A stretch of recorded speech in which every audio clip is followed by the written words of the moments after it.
Daar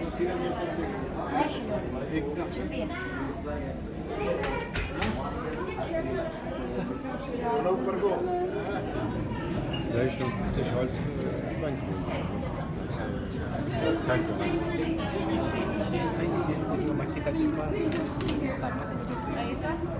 I'll take picture tayo ni Mano.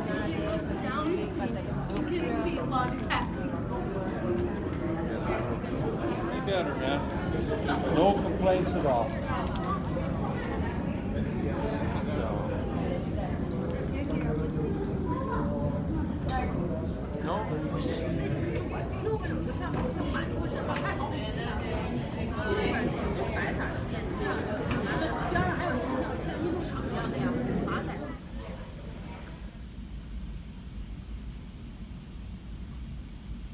It was certainly something new for a very small city.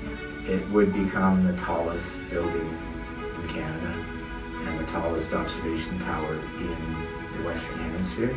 It was very unique, and the people involved were very unique, and a real teamwork. It was like a hockey team. It was camaraderie and good fellowship because it was such a unique project. We were all kind of anticipating it. It was in the news as they were going to build it.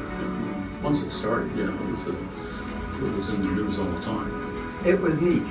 It was a real experience to be able to say that, hey, I worked on the tower.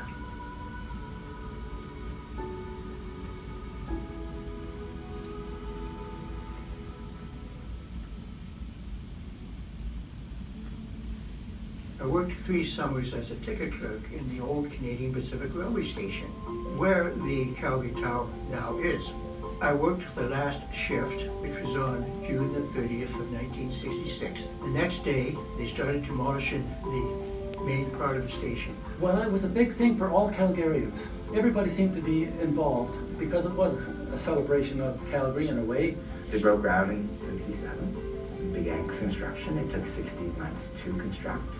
The actual tower, the shaft, the column of the tower only took a couple weeks, basically, of pouring. The pour was a continuous pour, which was one of the first in Western Canada, quite unique at the time, and still is quite unique that a continuous pour of a tower is done.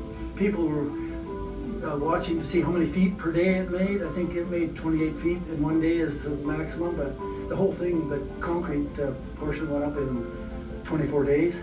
Magazines, Maclean's came here and did articles about the Calgary Tower and how it was being constructed. We were working off the elevator, which was just a platform, the A-frame, nothing around it, no walls around it, except for the structural steel. Of course, you get up on the tower, and you could see by way of a plumb block that the tower would just move, like about 3 feet in total.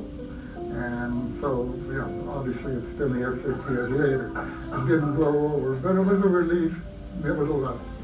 See, we were this high, and they found out BC was higher, so we added this on, and we could buy it. So we were higher than them. So it opened in '68. It towered over everything, and you could basically see for miles and miles many of the tall buildings in downtown Calgary obstructing your view like we do today. I was 16 years old, my brother was 14, and we decided to be down here a little bit early so we can be the first people up the tower.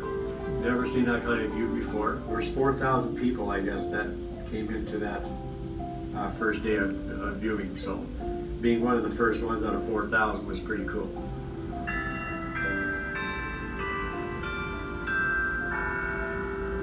The first carillon was donated to the city of Calgary, and that was done through a donation program through the Dutch community.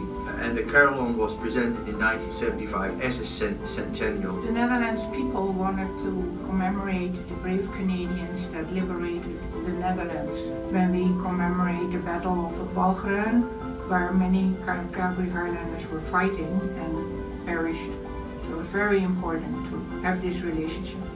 APCO came to the Calgary Tower. They were one of the sponsors of the Olympic Games, and they came to the Calgary Tower and asked them if they'd be interested in having a giant Olympic flame on top of the Calgary Tower.